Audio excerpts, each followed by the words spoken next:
Hi everyone.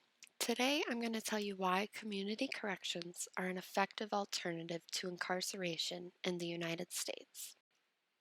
Here, we see a man going through the change process, transforming from a criminal into a law-abiding citizen. What if we could bypass the years that he spent incarcerated? In doing so, he would be able to avoid the re-entry barriers he will inevitably face as he attempts to reintegrate himself back into society. He would have greater access to treatment and helpful resources than available behind bars. He would also be able to avoid learning criminal behaviors and attitudes from fellow inmates that have more criminal experience than him. These are all factors that lead individuals to continue or return to criminal behavior.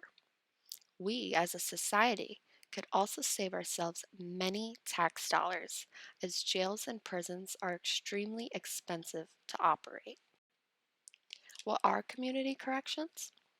Community corrections work to supervise offenders in their communities to ensure public safety, be supportive of offenders in order to invoke change, refer offenders to valuable resources in their communities, and rehabilitate offenders so that they never return to the criminal justice system. Mass incarceration is a huge issue in the United States.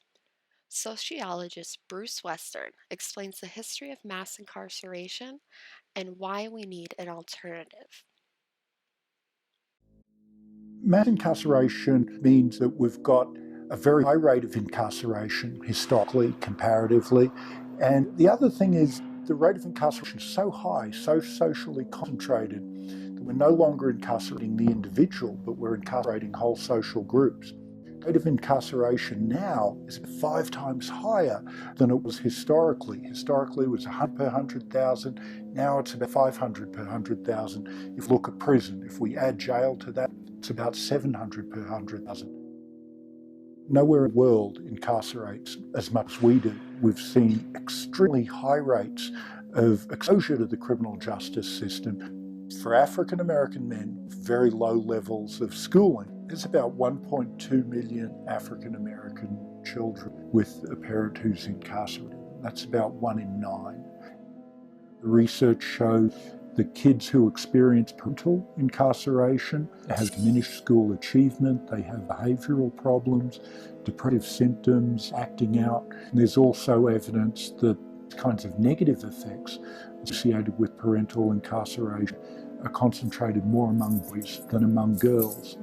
There's a very real risk here. Incarceration becomes an inherited trait. The underlying issue is we've chosen prison as a way to respond to that problem of crime. And there are a whole variety of ways that we could have chosen to respond to that problem of crime. We've chosen the response of the deprivation of liberty. And we've chosen the response of the deprivation of liberty for a historically aggrieved group. Liberty in the United States never firmly established to begin with. I mentioned reentry barriers just moments ago.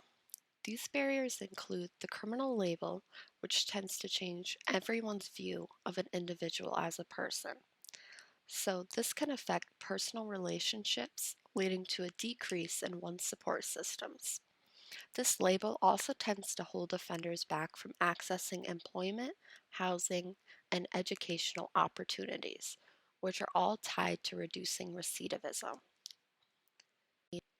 Community correction comes in many forms, including halfway houses, house arrest, diversion, day reporting centers, and specialty courts. The most common forms being probation and parole. An offender on probation has served no jail or prison time, while an offender on parole has served a portion of their sentence in jail or prison. Community corrections popularity has risen in the United States. Policy analyst Alexi Jones discovered that there were about 4.5 million adults on probation and parole in the United States in 2018, almost twice the number of people behind bars. Not everyone believes community corrections are superior to incarceration.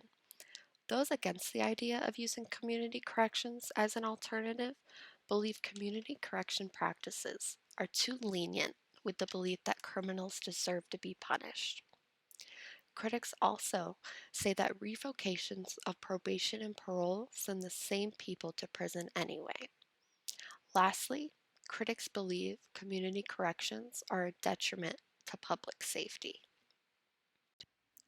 These critics do have a point when they claim leniency. Considering the typical conditions of supervision are reporting your changes of information, such as a change of address, paying fines, doing community service, not associating yourself with known criminals, not traveling state to state, participating in vocational training, and any other treatment or counseling services. These can seem like easy things to do when compared to serving a prison sentence, and not all offenders deserve this opportunity. That is why those committed of violent crimes do not generally receive any form of community corrections as an option. Critics also have a point when they say some of the people given this opportunity end up in prison anyway when they violate their supervision conditions.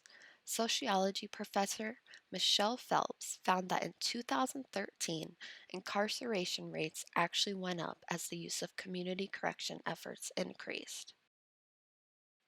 In 2015, revocations of probation totaled 55% of Georgia's prison admissions and 61% of Rhode Island's admissions. In regards to public safety, there is always the chance that an individual will reoffend. This is rarely the case for offenders who receive no jail or prison time. The reality is that most offenders on probation or parole are nonviolent offenders, the majority having committed a drug or property crime. Furthermore, the overall recidivism rate for those receiving probation as an alternative after 5 years is 38.4%, compared to the 77% recidivism rate of those released on parole following a prison sentence. This is likely due to probationers being able to avoid the negative effects of incarceration and maintaining their place in their communities. Community corrections have the power to provide more public safety to our communities, successfully rehabilitate offenders, and be cost effective. After 8 years of employing evidence based community correction practices, which are focused on reducing recidivism, the state of Arizona observed a 29% decrease in probation revocations, a 24% decrease in their violent crime rate, and a 13% decrease in their 3-year reincarceration rate. The rehabilitative element of community corrections allows offenders to be treated for the underlying issues that have contributed to their engagement in criminal behavior. Treatment options include treatment for a substance abuse disorder, cognitive behavioral therapy, treatment for a mental health disorder, employment and educational services, as well as support groups. Employment has actually been shown to be the number one factor in reducing recidivism. These options for treatment are not as easily found in our country's jails and prisons. Jacob Reach, a litigation legal assistant, found in 2017 that while almost all federal prisons have alcohol and drug rehabilitation programs, more than a quarter of all state prisons do not provide prisoners with alcohol and drug dependency counseling and awareness programs. While these services exist in some prisons, they are shared among all inmates. With the overcrowding of our prisons, it is unlikely that each inmate is getting the treatment and services that they require. Community corrections allows officers to form close ties to their community, which makes putting offenders in contact with the various resources in their communities a much simpler task. Finally, the use of community corrections as an alternative to incarceration is extremely cost effective. It costs nearly 8 times more to hold a convicted offender in prison than it does to supervise the same individual within their community. Interestingly enough, a portion of supervision costs are actually paid for by the offender themselves. This alleviates some taxpayer costs. The rehabilitative element also leads to further cost savings.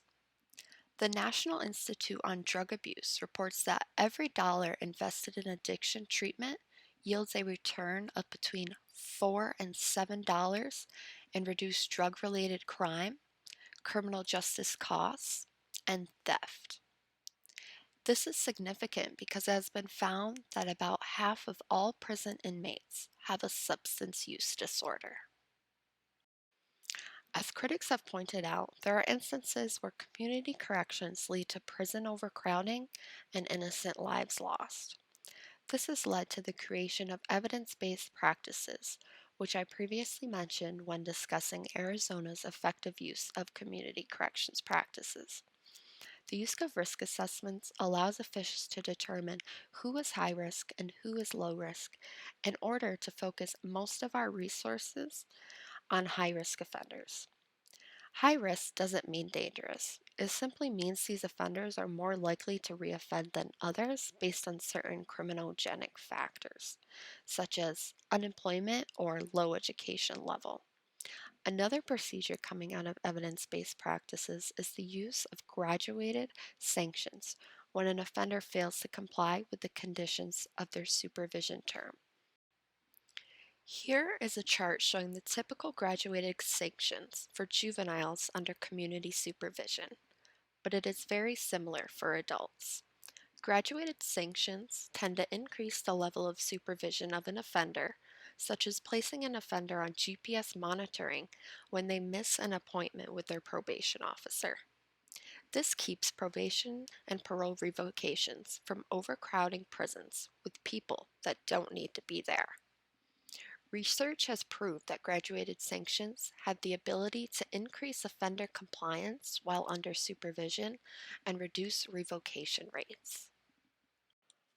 Ultimately, I believe space in our prisons should be saved for those that have committed heinous crimes such as murder and those resistant to change due to mental illness or other factors. Community corrections have the power to reduce prison overcrowding, reduce recidivism rates, and provide more public safety than incarceration, and produce enormous cost savings. All of this can lead to noticeable improvements in our communities for the benefit of all Americans. Thank you.